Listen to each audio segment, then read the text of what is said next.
hace aproximadamente 300 años que las sociedades humanas, sobre todo de Occidente, venimos trabajando muy conflictiva, a veces de un modo duramente conflictivo, la creación de ingenierías institucionales que han permitido la evolución de las formas democráticas de gobierno y de administración de los conflictos de las sociedades.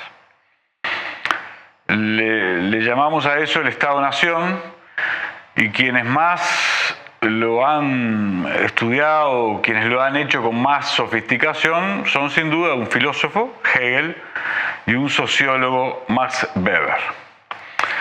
Ese modelo de Estado, sin someterlo a crítica, sino estudiándolo. Ese modelo de Estado, Marx sostenía que iba a ser profundamente desafiado en esa forma descripta por la historiografía anterior a él, cuando la sociedad mundial comenzase a ser una y la misma orgánicamente, para decirlo rápido. La competencia en el mercado mundial, el comercio, las necesidades de abaratar los costos de la producción, etc., iban a ir generando un mercado mundial, pero al mismo tiempo una sociedad mundial. Estamos en ese momento en el cual el Estado Nacional está siendo profundamente desafiado. Ya no solo desde el punto de vista de modelos de desarrollo sustentables, sino ahora también desde el punto de vista de repensar sus ingenierías básicas, esas a las que dedicaste años y años de estudio para poder comprenderlas en sus más pequeños detalles. Entonces, ¿cómo te imaginás que las comunidades políticas que están ubicadas afectivamente en un mismo lugar, que van a seguir estando ubicadas, por lo menos por un tiempo, afectivamente en el mismo lugar, encuentran soluciones a este profundo dilema civilizatorio? Pero acá se plantean muchos temas a la vez.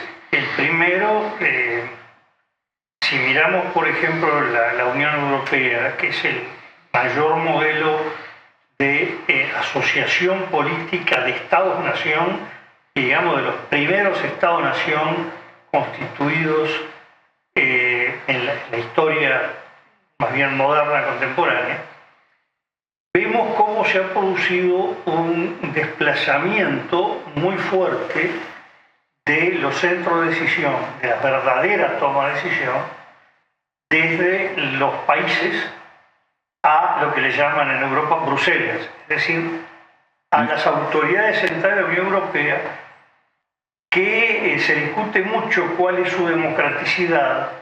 Hay una vieja tesis que sostiene que cuanto más planos intermedios hay en la designación de una autoridad, más se pierde la decisión popular. La Unión Europea termina siendo instrumentos de un parlamento elegido a través de partidos dentro de circunscripciones nacionales o de naciones, pero por otro lado, una Comisión Europea que surge de la reunión de jefes de gobierno que reflejan un poco los gobiernos de los países, y todo eso termina conformando un gobierno donde las decisiones de los ciudadanos quedan muy lejos. Es decir, vamos a enfatizar esto porque para lo que viene hay que tomarlo en consideración y tratar de evitar en otros procesos, en otras regiones del mundo, que ocurran los mismos errores. En cuanto que los legisladores son electos en un distrito nacional o en una espacialidad todavía nacional, los demás electos para conformar el mismo espacio de decisión no están sometidos al control, a las exigencias de la sociedad donde es fácil tirar una piedrita a la ventana, para decirlo jugosamente. Están sometidos al control del Parlamento Europeo. Lo que pasa es que hay un tema de distancia entre el parlamentario europeo y los ciudadanos. Quizás es el que está más cerca. pero lo que podemos llamar los ministros, que son los comisarios, que además es uno por país, ahí hay un reparto por países, a su vez hay repartos políticos, determina que es muy difícil el que alguien diga la presidenta de la Unión Europea, de la Comisión Europea me representa, o el presidente de la Unión Europea me representa. Buen día alguien se entera en los diarios que fulano fue elegido o fulana fue elegido en los dos cargos principales que vendrían a ser una especie de jefe de Estado y jefe de gobierno de la Unión Europea. Entonces ese es un problema que se está produciendo. Y además eso abre un entretejido de tecnoburocracias que, como cada vez los problemas sobre los cuales hay que legislar son más complicados, por ejemplo la inteligencia artificial aplicada a la personalización del consumo, en fin, un tumulto de cosas, se necesitan técnicos especializados que también alejan a las estructuras estatales del ciudadano. Bueno, hoy más del 70%, un poco más debe ser 70%, el dato es un poco de unos años, sobre un territorio determinado, sobre una persona, si se quiere, determinada, surgen de Bruselas. El otro 30% surgen del gobierno de su país, o de su región, o de su municipio o comuna. Es decir, la centralización en Bruselas ha sido muy elevada. Lo que se está viendo es, primero, los choques culturales, obviamente, porque si bien hay una cultura europea, dentro de la cultura europea... Hay matices, claro. Hay, bueno, tradiciones. Hay subculturas fuertes. Muy fuertes de siglos, algunos se puede hablar hasta de milenios. ¿Sí? Entonces vemos, por ejemplo, Francia son los Estado-nación más antiguos de Europa, y España, con sus conflictividades sobre nacionalidades internas, también es de los más antiguos. Otros son culturas muy antiguas en estados recientemente más modernos, caso Alemania, caso Italia, para hablar de los de más peso. O Polonia, que ha sido una historia de que terrible, de conquistas y derrotas. La tercera parte de lo que ha sido en algún momento el macro territorio polaco es Polonia. Otro tercio fue hasta la Segunda Guerra Alemania, y otro tercio que era Polonia hoy es Ucrania y Bielorrusia. Es decir, ya tenemos todos esos movimientos de frontera. Entonces, ahí hay un problema entre la tensión de los estados-nación, pero más que de los estados, de las culturas nacionales, con la centralidad europea. Y por otro lado, la búsqueda de refugiarse en lo más asible para el ciudadano, que es la unidad administrativa de gobierno menor, es decir, el municipio. Pero que cada vez tienen menos capacidad de decisión, salvo sobre algún problema menor. Tiene sobre muchas cosas del día a día de la gente, pero no de las grandes cosas de ese día a día. Claro. Por ejemplo, Europa tiene, entre otros problemas, agravados ahora por la pandemia, empresas muy importantes que se funden. Ni hablar las líneas aéreas que Alitalia, debe estar en su cuarta, quinta, sexta bancarrota. Ya se perdió el aire. Y el problema es cuidado en cuanto interviene el Estado, porque Bruselas no admite que el Estado invierta, es decir, hay un proceso de... que el Estado italiano invierta en refundar a Italia, porque una Europa que... se considera competencia desleal con alguna otra. No, porque una Europa que fue muy estatista, la Europa occidental, la Europa que forma los mercados comunes europeos después de la salida de la Segunda Guerra Mundial es un proceso de alta participación del Estado en la economía. Claro. De los Estados. Se vio en Alemania, se vio en Italia, se vio en Francia, en Holanda, en Bélgica. En los países nórdicos, claro. Ni hablar de los países nórdicos que venían, sobre todo Suecia, venía de atrás. Y ahora la línea de la Unión Europea es mercado. Más bien, la fuerza del Estado es en lo social, pero lo menos posible en lo empresario. Cuidado que el petróleo, la electricidad, las líneas aéreas, sean de propiedad estatal. Entonces, hay una transferencia de soberanía muy grande, en el cual una sociedad no se puede plantear ahora, como se está planteando en Uruguay, hay que defender ANCAP, hay que desmonopolizar ANCAP, no, pero cuidado, puede ir un monopolio privado. Bueno, si estábamos en un contexto tipo Unión Europea, dirían, no, mire. Usted no tiene ninguna capacidad de decisión sobre este asunto. Ustedes pueden decidir entre más 9 y más 10. Porque coercitivamente, y puede hacerlo porque coercitivamente muchos de los ingresos con los que se sustentan políticas, por ejemplo, de educación, etcétera, vienen de la Unión Europea en su conjunto. De imperativo cumplimiento, es una ley. Eso explica... Es decir, no es solamente que yo lo amenazo con usted está en falta, se terminó. Sí. Y del apego a la ley depende la preservación de la unidad europea. Claro, además, si algo se ha especializado en la Unión Europea es en la creación de instituciones. Estudiar derecho europeo es complicadísimo, ¿no? El Tribunal de Justicia, además está lo de la Unión Europea, está lo que no es de la Unión Europea y tiene que ver con el Consejo de Europa, que es otra institución diferente, donde ahí es muy importante en la parte de derechos humanos. Funciona muy bien en Europa la defensa del ciudadano, ¿no? Toda una institución en la cual uno reclama por violaciones de derechos en su país o por parte de Europa. Pero claro, es un entramado donde al final las burocracias o tecnocracias tienen un peso fenomenal.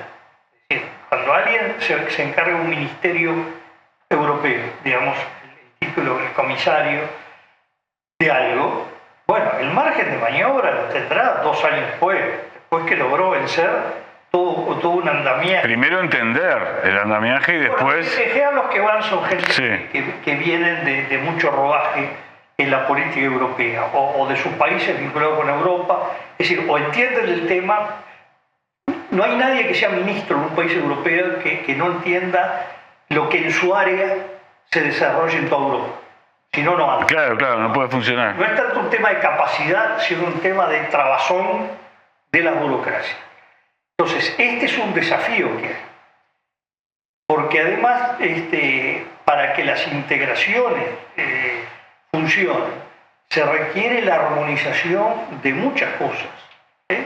Entre otras cosas, bueno, moneda, políticas macroeconómicas, legislación social, evitar, bueno, un tema complicado de los tratados con la Unión Europea, que es los países que, lo que se le califica el dumping social, tienen condiciones de trabajo que hacen más competitiva su producción en la medida que los trabajadores están menos protegidos, claro, naturalmente, o tienen menor costo. Que eso en América del Sur, intentando imitar ese modelo, que yo creo que no hay que hacerlo, hay que ser mucho más originales, sería catastrófico, porque bueno, sería casi, hay zonas de Brasil donde hay casi esclavismo en la zona de la producción agropecuaria. Entonces, ¿cómo se hace para armonizar legislaciones laborales, ¿no? Bueno, pasó a la Unión Europea cuando con bastante velocidad hicieron el ensanchamiento hacia el este, es decir, incorporar la Europa al este. Países que venían de difíciles situaciones económicas, de pasar de un sistema socialista estatal, centralizado, rápidamente a una economía libre de mercado a veces radical, y que empezó a darse, por ejemplo, para citar el ejemplo de Italia, la industria automotriz se trasladó esencialmente a Rumania, seguían dentro de la Unión Europea, seguían teniendo todas las ventajas del gran mercado común europeo, con una mano de obra que le podía resultar la mitad o menos, o la tercera parte, ¿no? Es decir, Rumania para el caso de Italia. Cada país tiene el suyo,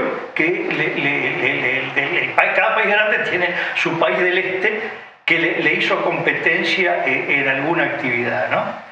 Entonces, el problema es que está pasando con otros efectos de globalización. Los tratados de libre comercio, que se habla, por ejemplo, que hay mucho entusiasmo en algunos tratados de libre comercio tipo China. Bueno, hay que analizar un poco cuál es la correlación de los costos laborales en China y en Uruguay dejando a lado el tema cotización de moneda, ¿no? Teniendo en cuenta solamente lo que es beneficios sociales, limitaciones de jornada laboral, etc. Sí, además en relación a los vecinos. Pero quiero ir a una cosa que sale de esto que es muy importante, pequeños detalles institucionales formales, institucionales y formales. Pero quiero ir a todo tu bagaje de experiencia para tensionarte un poquito. La democracia representativa, para que funcione bien, tiene que tener eso. Tiene que tener instituciones con muchas capacidades y recursos, desde la educación a la regulación de los mercados. Pero eso produce un alejamiento de la capacidad del ciudadano de involucrarse.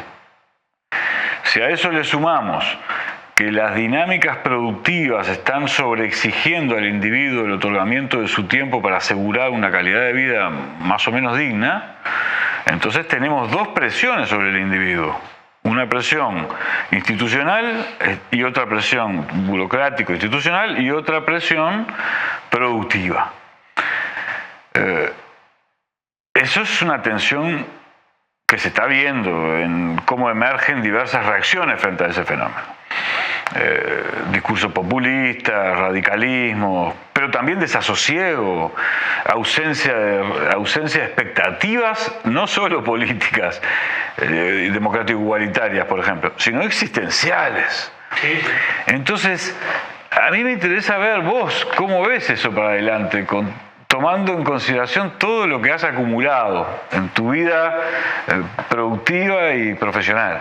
Bueno, a ver, por orden. Primero, es fácil hablar de democracia y es muy difícil. Porque en realidad es una palabra al cual se le ponen 100.000 contenidos. Si por democracia entendemos una sociedad donde hay pluralidad de ideas que se expresan a través de pluralidad de agentes políticos, normalmente se les llaman partidos, donde votan todos los ciudadanos, y ciudadanos son todos con algún límite de edad, de nacionalidad, no excluyente. Es un fenómeno muy reciente. Fijémonos que Suiza tiene voto universal desde 1973, Estados Unidos desde 1972. Pero el sufragio universal es un producto en los países más avanzados desde el punto de vista político de la primera mitad del siglo XX. Antes de eso era el sufragio universal. Sí, censitario, sí. No, primero el masculino, es decir, no, este país tiene sufragio universal, sí, por supuesto que las mujeres no estaban consideradas. Claro. Y además, antes tenías que ser propietario para hacer, etc. Eso ya estamos en... Un poquito más. Bueno, pero también estamos cerca. No, por eso, estamos hablando de poco tiempo en términos históricos. Entonces, ese es un problema que tenemos. El otro... Perdóname un paréntesis. Eso explica por qué le prestaste tanta atención a Europa. Porque no hay que dejar de admitir que en muy poco tiempo Europa construyó una ingeniería democrática civilizatoria imponente, ¿no? Como región yo diría que es la que reúne las mayores condiciones. Por ejemplo, las tablas de democracias que son muy discutibles, la más usual es la de Economist Intelligence Unit, que es muy cuestionable, yo le hago cuestionamientos metodológicos, pero es la más usual. Después hay algunas, pero no son anuales, entonces hay que ver cuándo se hicieron. Está un poco influido por el pensamiento liberal económico, esa tabla, ¿no? Y de un liberalismo individualista, por ejemplo, considera que no es democrático que el voto sea obligatorio.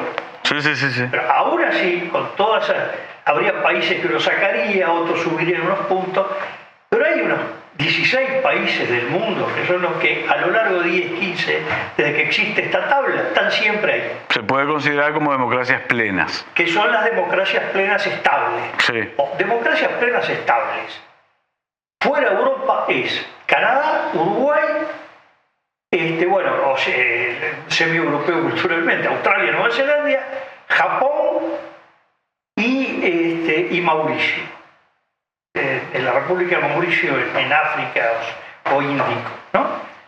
Todo lo demás es Europa, y es Europa occidental. Sí, por eso. Cerremos el paréntesis para que vuelvas a la reflexión sobre los desafíos a esta institucionalidad. Si va a haber que incorporar más elementos de democracia directa. ¿Cómo estás imaginando que salimos de esta crisis? Porque estamos ante una crisis de la democracia. Lo primero es que los sistemas de las democracias han funcionado, este tipo. Sí. No la democracia. Sí. Este tipo de organización política que le llamamos democracia han funcionado sobre la base de sólidos partidos políticos y sólidos sistemas de partidos. Los sistemas de partidos sólidos son los sistemas que la relación del individuo con el partido se denomina de pertenencia, en términos uruguayos. La diferencia es que una cosa es decir yo voto el Partido Nacional, el Partido Global, el Frente Amplio, y otra cosa, o el Cabildo Abierto, y otra cosa que yo soy blanco, soy colorado, soy Frente Amplista, ahora soy cabildante. Es decir, es muy fuerte. Hay un trabajo muy bueno organizado por una red con la que hemos colaborado bastante, que se llama ITANES, el nombre está en inglés, Italian Network Electoral System, y que el trabajo se titula de la pertenencia a la selección. Es decir, cómo en 40 años Italia pasó de tener muy fuertes partidos de pertenencia, la democracia cristiana, comunista, socialista, a que los partidos se transforman permanentemente. Hoy no hay ningún partido que se haya fundado antes de 1994. Incluso algunos, puede decir que es el mismo porque siempre tuvo el líder Berlusconi, pero cambió de estructura, de composición y de nombre varias veces. Esto rompe porque ya más que un partido de 30 años es un liderazgo de 30 años, que no es lo mismo, porque está referido a la persona y no al partido.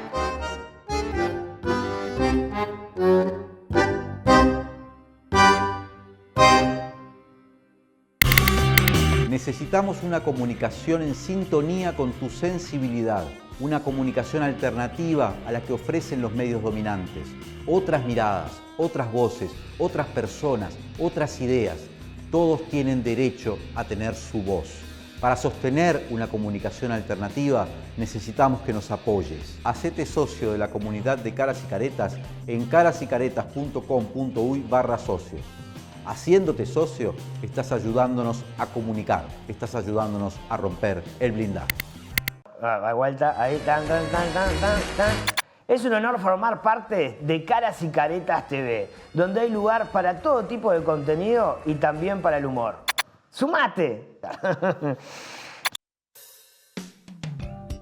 Para los bajos, para los altos, para los flacos, para los viejos, para los ricos, para los pobres, para los que creen, para los que no creen, para los que ríen, para los de arriba, para los de abajo, para los que se quieren, para los que se abrazan, para los fanáticos, para los valientes, para los recios, para las de antes, para los de ahora, para los que están, para los honestos, para ellas, para todos.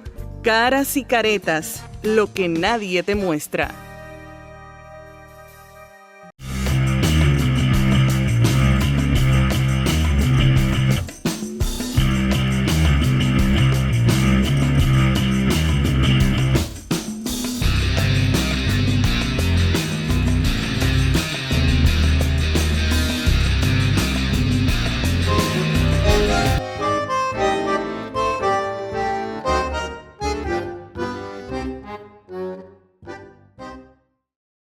Eso puede ser un poco también consecuencia de aquello que Marx decía, que una de las componentes sustanciales de la sociedad moderna es el conflicto entre la riqueza y la política, ¿no?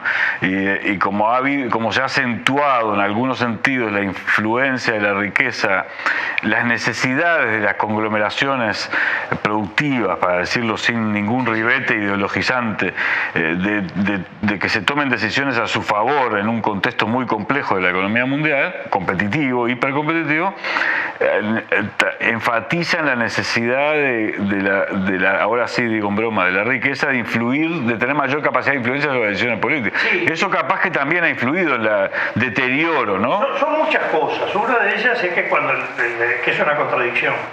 Cuando los sistemas partidos funcionan es cuando los partidos se alternan. Cuando los partidos se alternan cuando se desgastan. Y cuando se desgastan cuando los sistemas empiezan a crujir. Entonces resulta que cuando se llega al ideal óptimo, el ideal óptimo es lo que los hace crujir. Eso lo vemos en Uruguay. Sí, sí, parece una paradoja. Uruguay tuvo un sistema sólido, primero obviamente bipartidista, blanco-colorado, que como protopartidos, etcétera, etcétera, existe desde 1825, estamos Sí. hacia el bicentenario.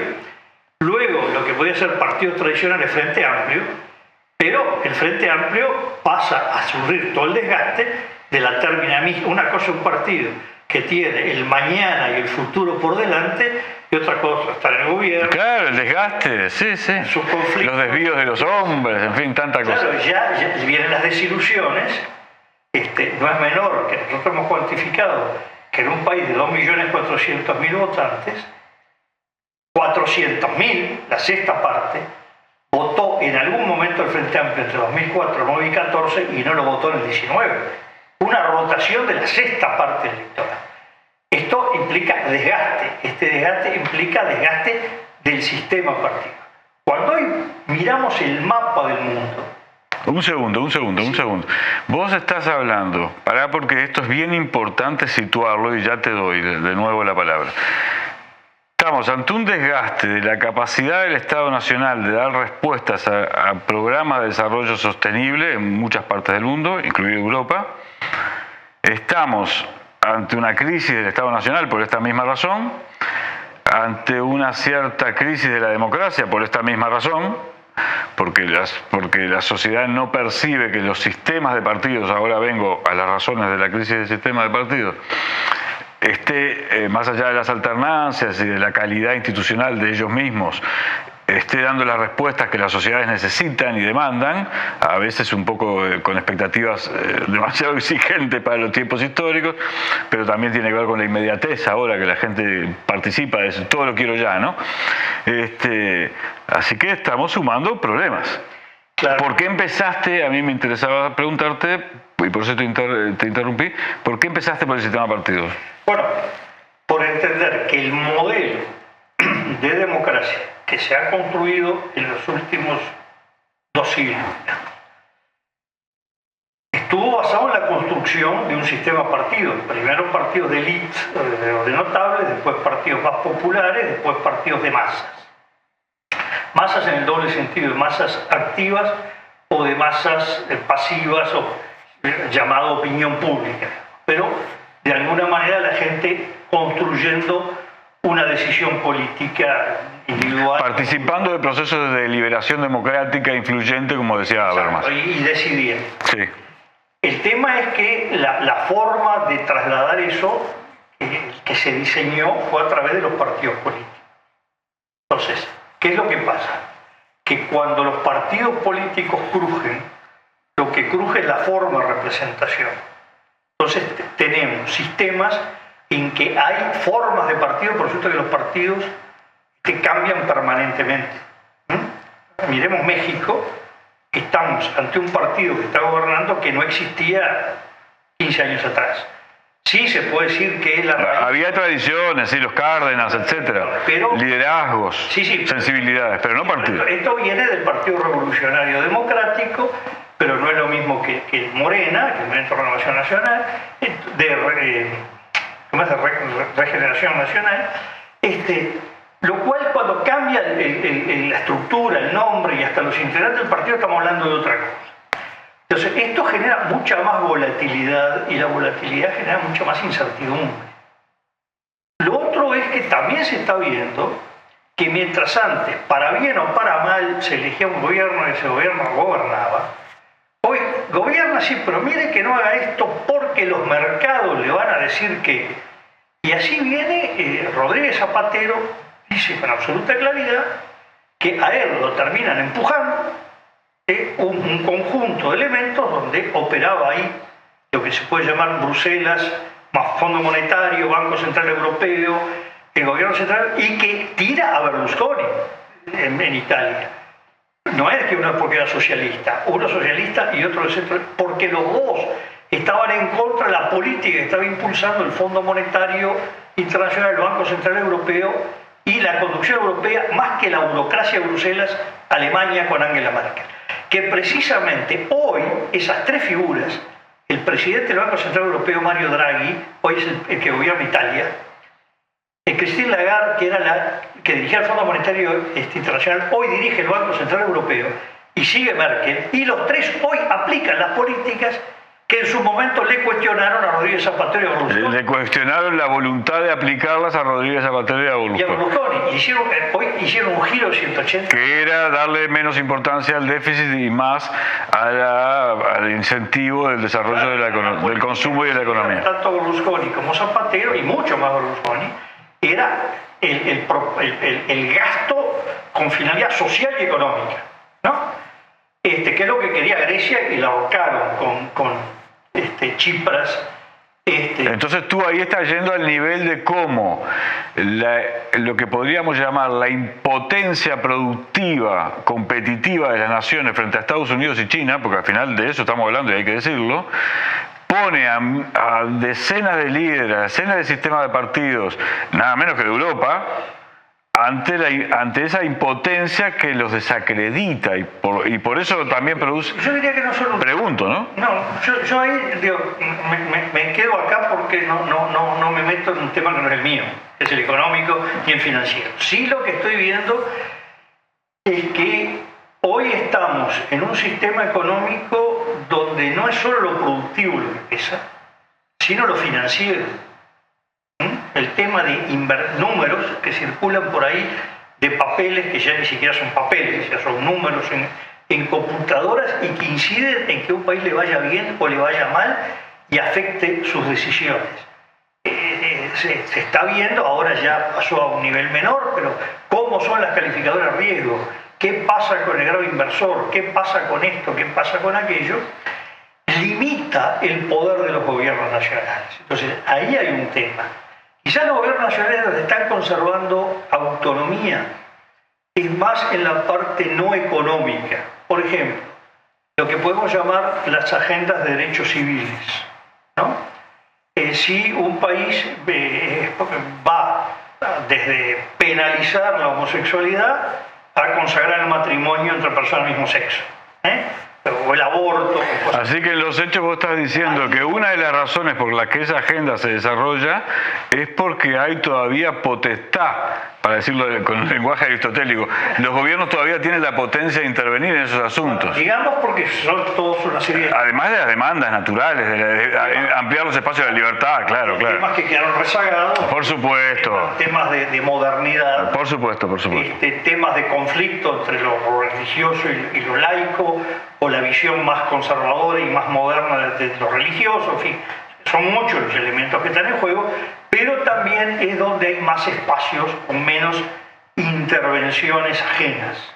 Menos limitaciones coercitivas casi. Claro, porque si bien se puede traducir que esto también va en los derechos sociales laborales, por ejemplo, el tema es cuando los derechos dicen, bueno, no, pero hay que mejorar esto y que el trabajador trabaje menos horas y esto y sí, pero esto implica tales costos, este costo hace que la economía no sea competitiva y ahí le viene el mundo o la región o lo que fuere a condicionar lo que no está pasando con esta agenda, ¿no?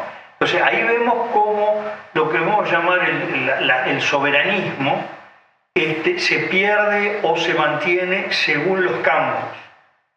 No es lo que ocurría hace 50 años, de ahí para atrás. Tan solo 50 años. Sí, estos son cambios muy acelerados que estamos viviendo. Déjame hacer una cosa. Sí. Voy a hacer un cambio radical. Porque empezamos a cerrar la entrevista y voy a hacer un cambio radical.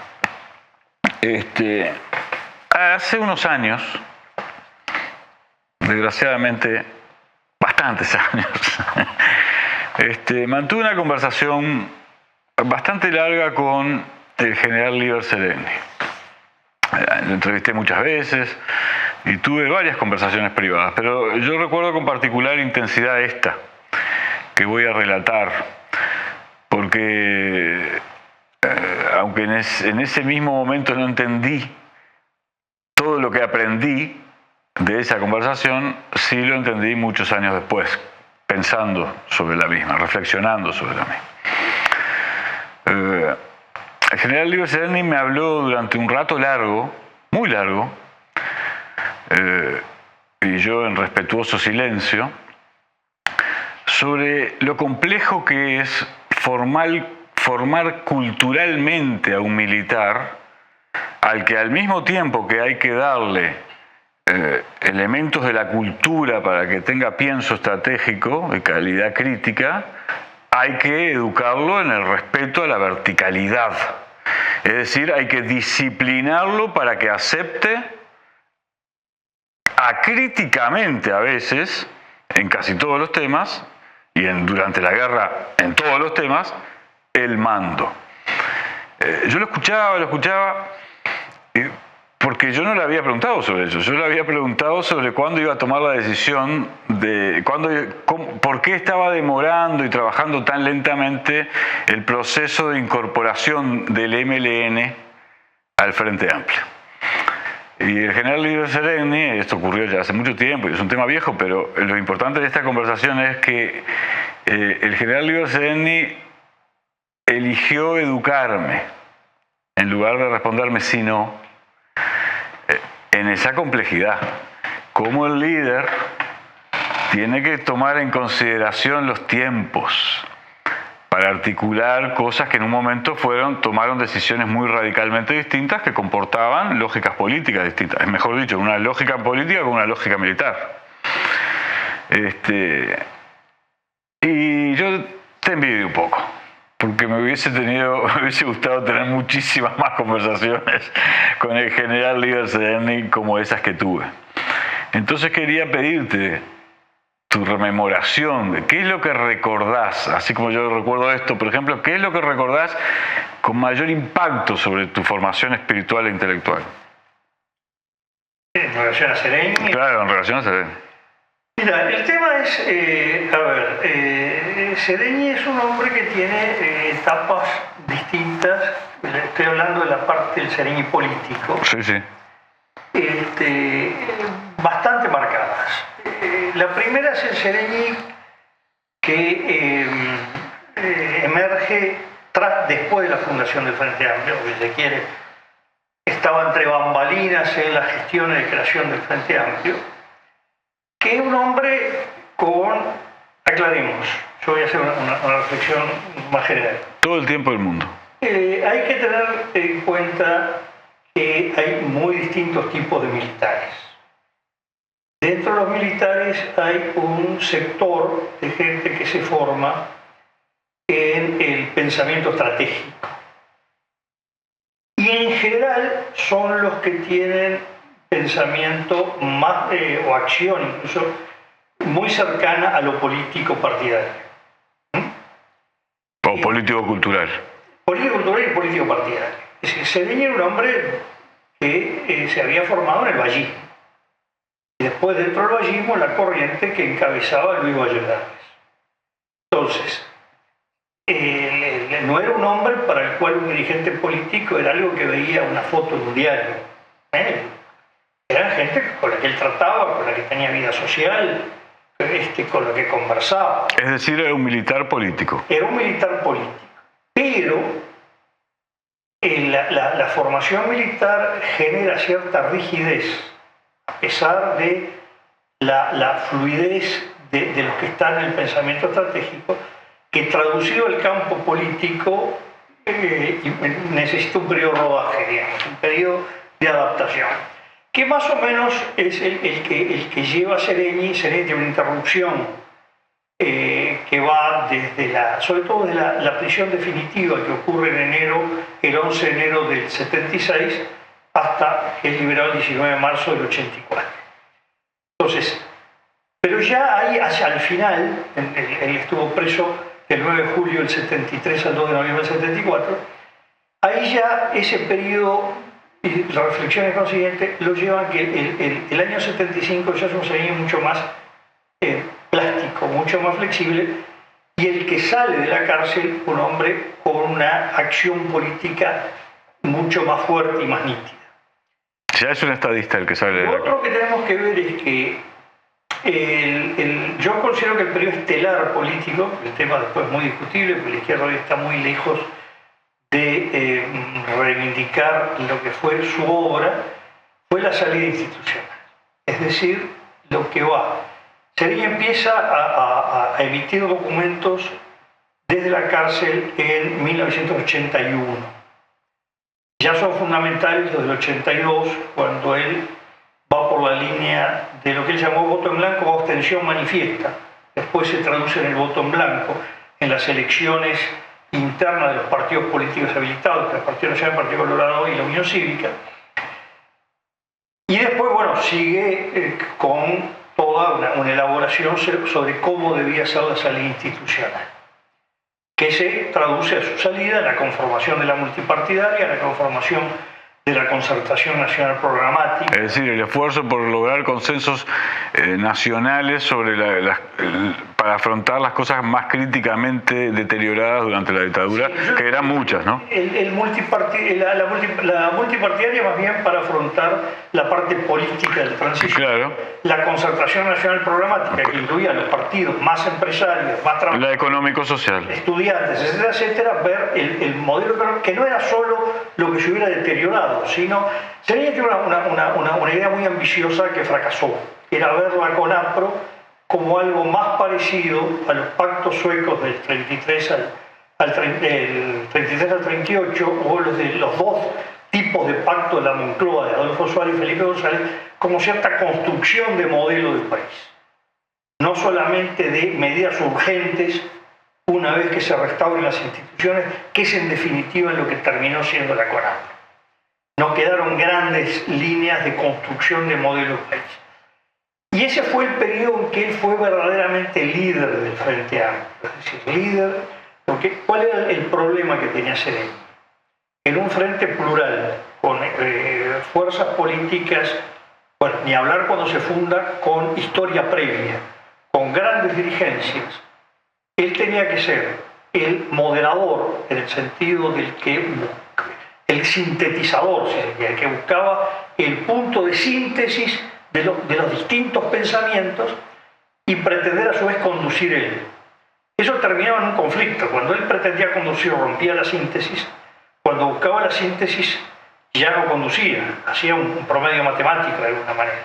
Esa tensión es muy complicada en esa función.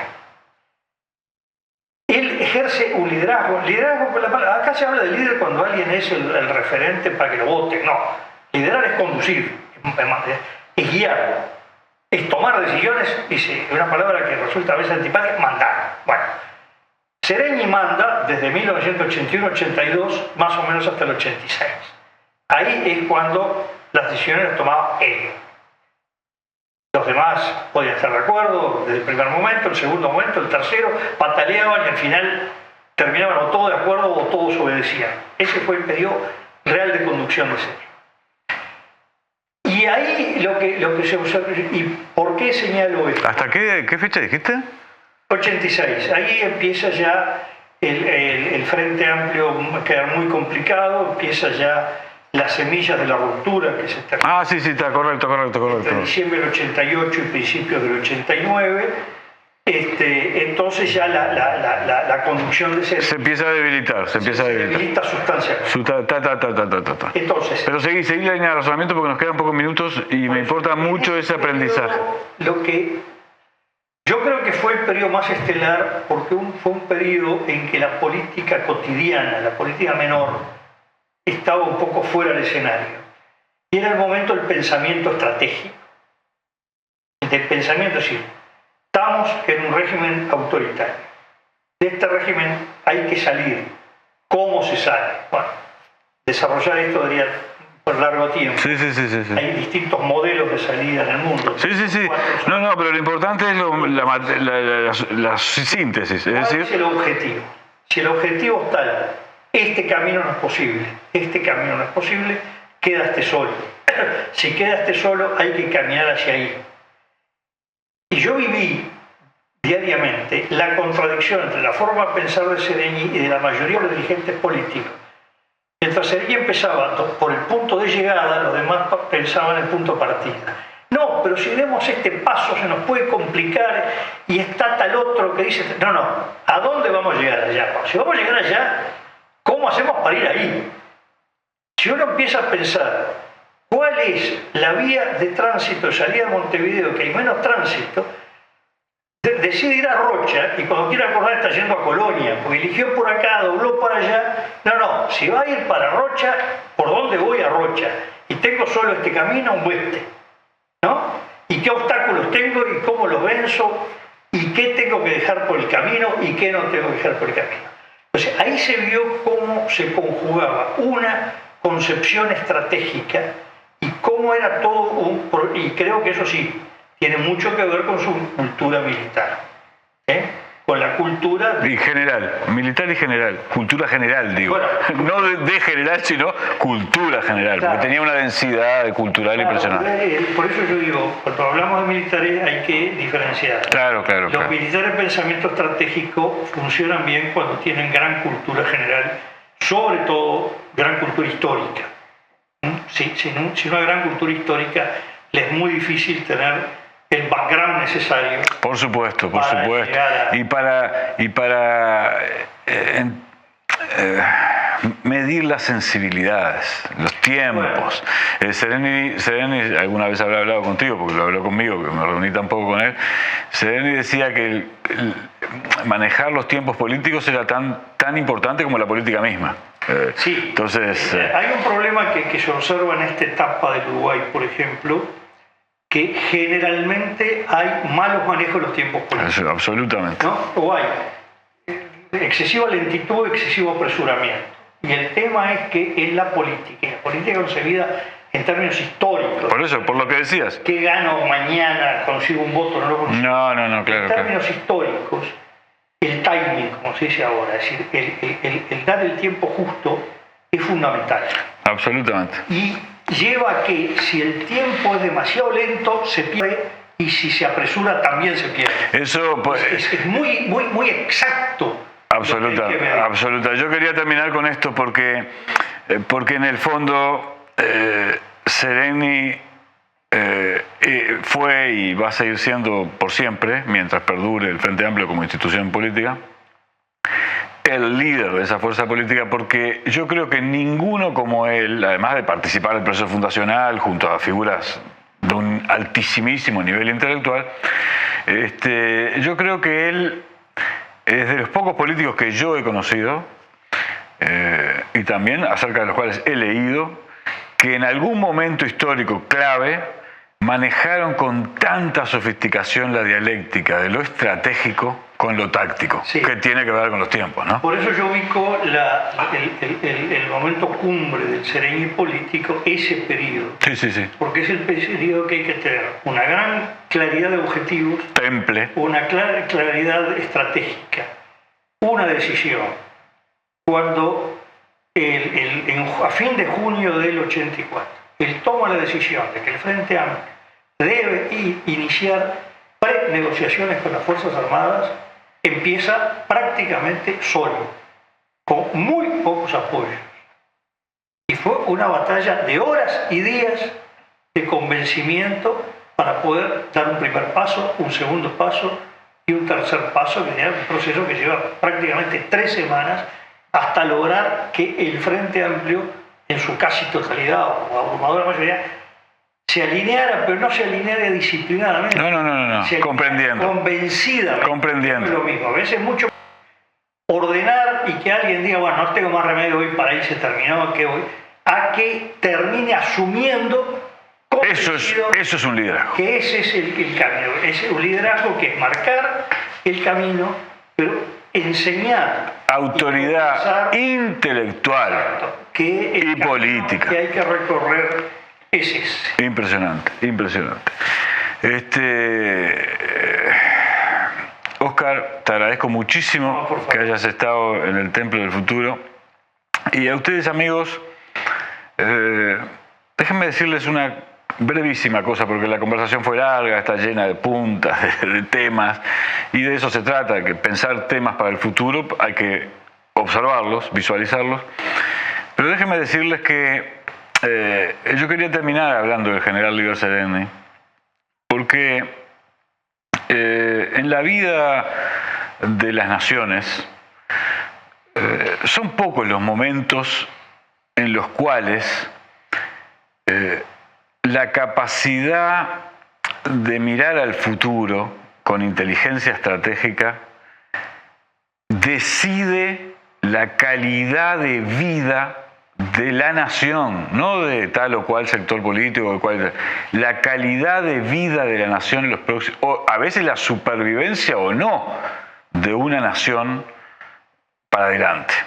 En muchos países de América del Sur estamos en ese momento en el que tenemos que tomar decisiones de esa dramaticidad sin tener élites que estén a la altura.